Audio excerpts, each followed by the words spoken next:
Hi, it's been a while, but let's read again. In The One and Only Ivan, we're getting close to the end of the story, so stay tuned. The next chapter is called Mad Human. A mad gorilla is loud, but a mad human can be loud too, especially when he's throwing chairs and turning over tables and breaking the cotton candy machine. The next chapter is called Phone Call. Mac is kicking a trash can across the food court when the phone rings. He answers it, red-faced and sweating. "What the?" he demands. He glares at me. "I don't know what you're," he starts to say. Then he stops to listen. "Who?" "Julia, who?" he asks. "Oh, sure, George's kid. She's the one who called you." More talking, with the phone to his ear. Mac comes closer to my cage, eyeing me suspiciously. Yeah, he says. "He paints." "Sure. We've been selling his art for quite a while now." There's another long pause. "Yeah, absolutely. It was my idea." Mac nods. A smile starts at the corners of his mouth. "Photos? No problem. You want to see him in action? Come on down and have a look. We're open 365 days a year. Can't miss us. We're right off of I-95. Mac picks up the overturned trash can. "Yeah, I think he'll be adding more pictures. It's what do you call that? A work in progress." When the call is done, Mac shakes his head. "Impossible," he says. An hour later, a man with a camera comes to take my picture. He is from the local paper, the one Julia called. "How about you take one of with me and the elephant?" Mac suggests.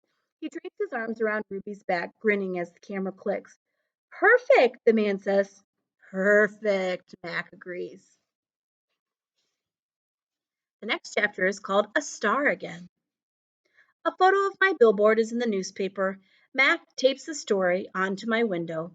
Each day, more curious people arrive. They park in front of the billboard. They point and they shake their heads. They take photos. Then they come into the mall and buy my paintings. While visitors watch, I dip my hands in fresh buckets of paint. I make pictures for the gift shop and pictures to add to the billboard. Trees with birds, a newborn elephant with glittering black eyes, a squirrel, a bluebird, a worm. I even paint Bob so he can be on the billboard too. I can tell he likes the picture, although he says I didn't quite capture his distinguished nose. Every afternoon, Mac and George add my new pictures to the billboard. People slow their cars while they work. Drivers honk and wave. My gift shop pictures now cost $65 with a frame. The next chapter is called The Ape Artist. I have new names.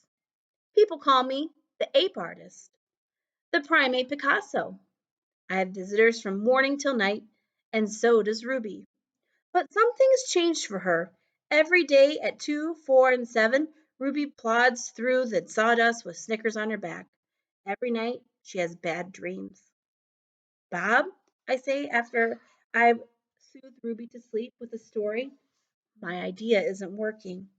Bob opens one eye. "Be patient."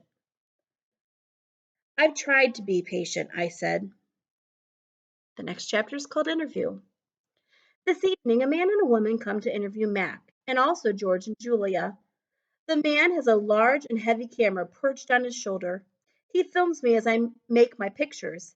He films Ruby in her cage with her foot roped to the bolts in the floor. "Mind if I take a look around?" he asks. Mac waves a hand. "Be my guest." While Mac and the woman talk, the cameraman walks through the mall. He pans his camera right and left and up and down. When his eyes fall onto the claw stick, he stops. He trains his camera on the gleaming blade, then moves on. The early news is the next chapter. Mac turns on the TV. "We are on the early news at 5 o'clock." Bob says, "Don't let it go to my head." There we are. Mac, Ruby, me, George and Julia, the billboard, the mall, the ring, and the claw stick. Next chapter is Signs on Sticks. In the morning, several people gather in the parking lot. They're carrying signs on sticks. The signs have words and pictures on them. One has a drawing of a gorilla cradling a baby elephant.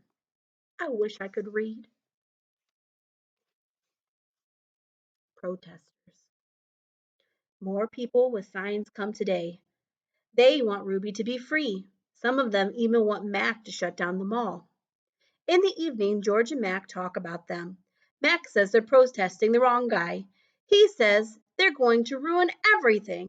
He says, "Thanks for nothing, George." Mac stomps off. George, holding his mop, watches him leave. He rubs his eyes. He looks worried. "Dad?" Julia says, looking up from her homework. "You know what my favorite sign was?" "Hmm?" George asks. "Which one?" "The one that said, 'Elephants are people too.'" George gives her a tired smile. He goes back to work. His mop moves across the empty food court like a giant brush painting a picture no one will ever see. The next chapter is called Checkmarks. A tall man with a clipboard and a pencil comes to visit. He says he is here to inspect the property.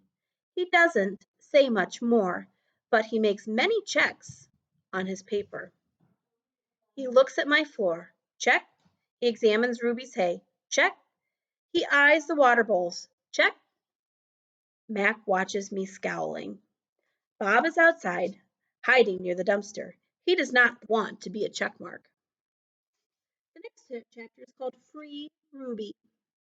Every day there are more protesters and cameras with bright lights. Sometimes the people carrying signs shout, "Free Ruby! Free Ruby!"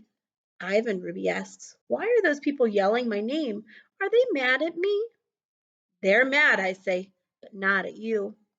A week later, the inspecting man comes back with a friend, a woman with smart, dark eyes like my mother's. She has a white coat on and smells like a flower blossom. Her hair is thick and brown, color of a rotten branch, beaming with luscious ants. She watches me for a long time. Then she watches Ruby. She talks to the man. They both talk to Mac. The man gives Mac a sheet of paper. Mac covers his face. He goes to his office and slams the door. The next chapter is called New Box. Something strange is happening. The white-coated woman is back with other humans. They place a large box in the center of the ring. It's ruby-sized. And suddenly I know why the woman is here. She's here to take Ruby away. Training. The woman leads Ruby to the box. She places an apple inside. "Good girl, Ruby," she says kindly. "Don't be afraid." Ruby inspects the box with her trunk. The woman makes a clicking sound with a little piece of metal she is holding in her hand. She gives Ruby a piece of the carrot. Each time Ruby touches the box, she gets a click and a treat. "Why is she making that clicking noise?" I ask Bob.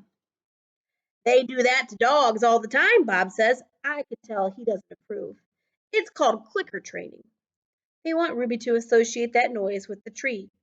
When she does something they want, they make that noise. "Great job, Ruby," the woman says. "You're a quick study." After many clicks and carrots, she takes Ruby back to her cage. "Why is the lady giving me carrots when I touch the box?" Ruby asks. "I think she wants you to go inside," I explain. "But there's nothing inside," Ruby says, "except an apple." "Inside that box," I say, "is the way out." Ruby tilts her head. "I don't get it." "See the picture of the red giraffe on the box? I think the lady's from the zoo, Ruby. I think she's getting ready to take you there." I wait for Ruby to trumpet with joy, but instead she stares at the box in silence. "I'm not sure you understand. That box might be taking you to a place where there are other elephants," I say. "A place with more room and humans who care about you." But even as I say these words, I remember with a shudder that the last box I was in. "I don't want a zoo," Ruby says. "I want you and Bob and Julia. This is my home." "No, Ruby," I say. "This is your prison." All right, we'll stop there today. Please check back again. Have a great day.